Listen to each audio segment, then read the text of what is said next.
it looks like it might be a long night, but I ain't going nowhere. And I know it's gonna be a hard fight, but I will stay right here. I will shine a light in the darkest hour. I will face the man in the tallest tower. Well, it looks like it might be a long night, but I ain't going nowhere. I will work, I will fight, I will strive in the name of love.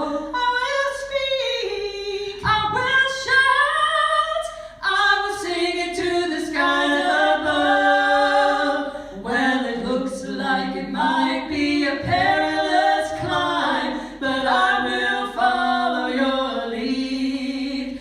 And I know it might be a long time before the last one of us is free. But I will hold on tight, stay by your side. I'll be with you for this whole damn ride. Well, it looks like it might be a perilous climb, but I will follow your lead. Well, it looks like it might be a hard road, but I'm gonna walk it with you.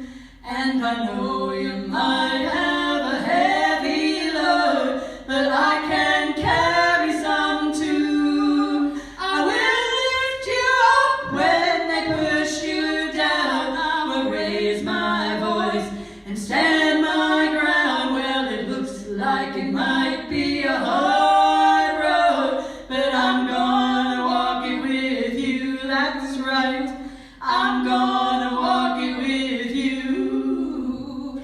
I'm gonna walk it with you. I will walk, I will climb, shine my light the whole night through, because it looks like it might be a hard road, but I'm gonna walk it with you.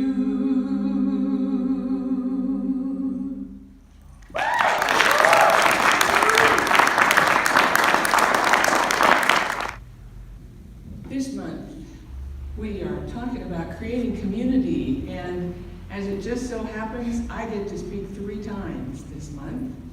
So I spent the last few days trying to figure out how to not say the same thing 3 times in a row in March. So we are going to take a look at one aspect of creating community, and I was inspired, and I cannot tell you exactly where this came from, but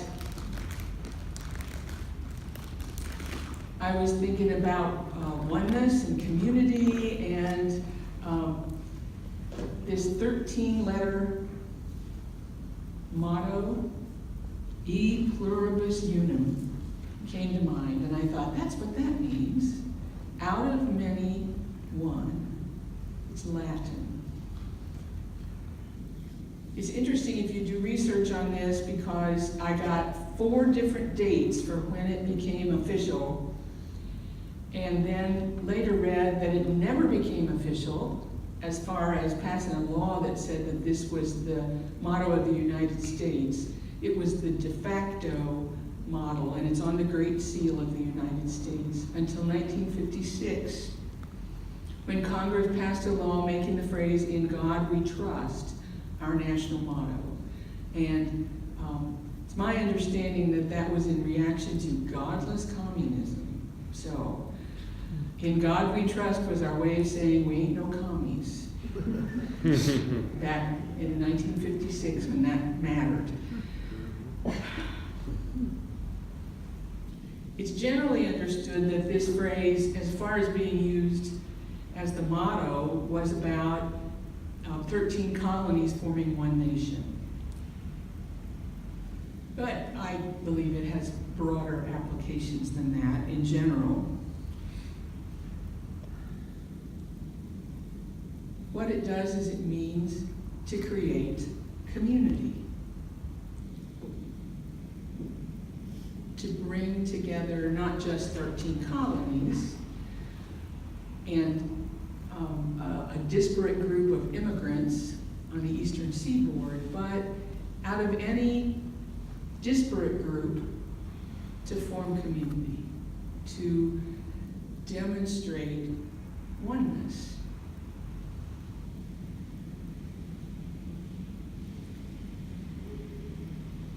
It's interesting in this day and age to look back at the tensions in revolutionary America, where there was an emphasis on balancing states' rights versus what it meant to be a nation together.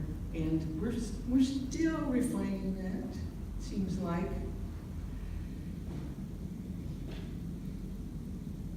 It's interesting that when we juxtapose the rugged individualism that has characterized residents of the United States from very, very early on, with the notion that we're a community, that we're one nation, if not all one people.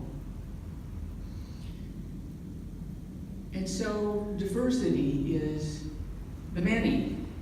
And look around this room, we have some degree of diversity, but as you look in wider and wider and wider circles, we can become more and more and more diverse. One of the reasons I love living in Bloomington is that you're liable to end up in line at Kroger's behind someone wearing a burqa and someone else who is wearing their Amish hat. We have a great diversity here in Bloomington, and it reminds us that everybody doesn't look like us.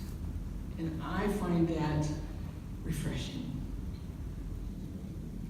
When we say out of many, one, some may ask, which one? I've been known to ask that when somebody invokes the around the marriage ceremony, and the two shall become one. Which one? We really are pretty cautious about giving up our individuality. And I think it's because we fear ending up like this. Sameness. Oh my gosh. Community, thank goodness, does not mean sameness. And out of many, one does not mean we give up our individuality. This picture reminds us of the clip from Davy and Goliath that I shared. Communities are crippled when they don't embody the diversity that is their community. Everybody can't be the mayor.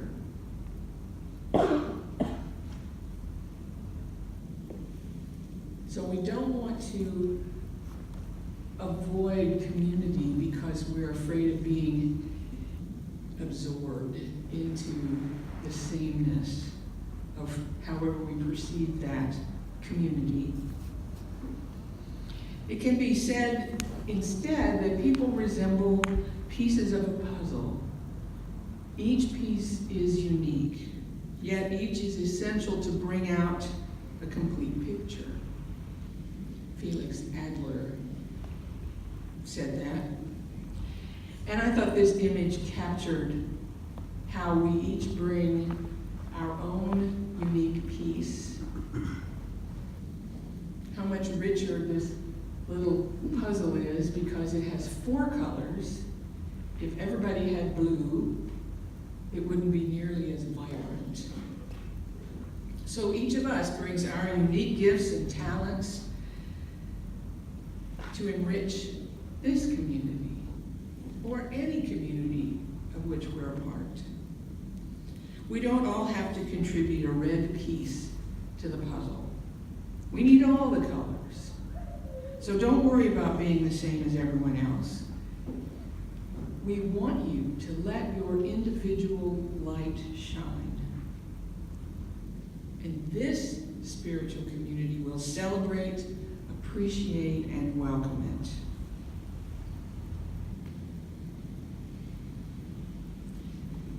This is a scene from the race in the David and Goliath video. David and Goliath was produced by the Evangelical Lutheran Church in America in 15-minute segments from 1956 until the early 60s, and it's had a couple of little resurgences along the way. So if you were surprised to hear Davy ask why God didn't make him like Mike, it's because there was that embedded church slant to what David and Goliath was all about. And this particular episode draws from a passage in 1 Corinthians 12.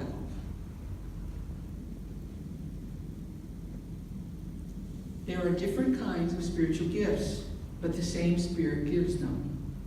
There are different ways of serving, but the same one is served. There are different abilities to perform service, but the same God gives ability to all for their particular service. The Spirit's presence is shown in some way in each person for the good of all.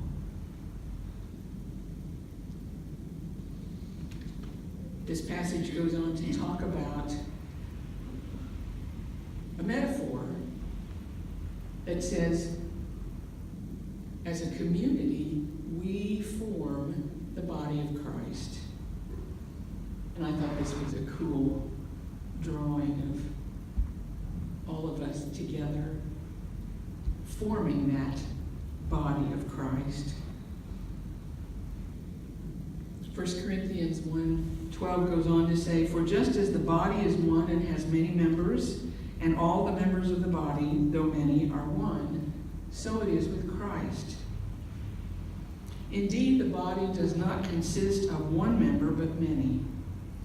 If the foot would say, 'Because I'm not a hand, I don't belong to the body,' that would not make it any less a part of the body.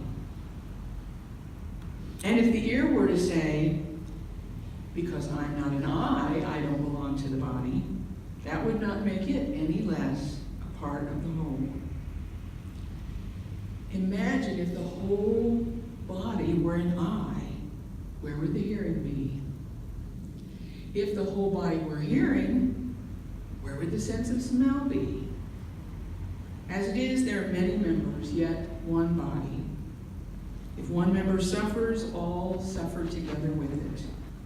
If one member is honored, all rejoice together with it. Now you are the body of Christ and individually members of it." We are connected. And interestingly, just because you say, "I'm not connected," it's like the ear or the eye, it doesn't disconnect us. It just means we lose the benefit of being aware of our connection. In December of 1944, Charles Fillmore was giving a lecture and reflecting on the metaphysical truth that's in this passage about the body of Christ. And he was asked the question, why is Christ likened to the body? And Charles answered, because the Christ is the embodiment of all divine ideas. Blessed ways are wise, let your heart entwine with the one, in union with the Lord divine. Beloved kids, so blessed, blessed you.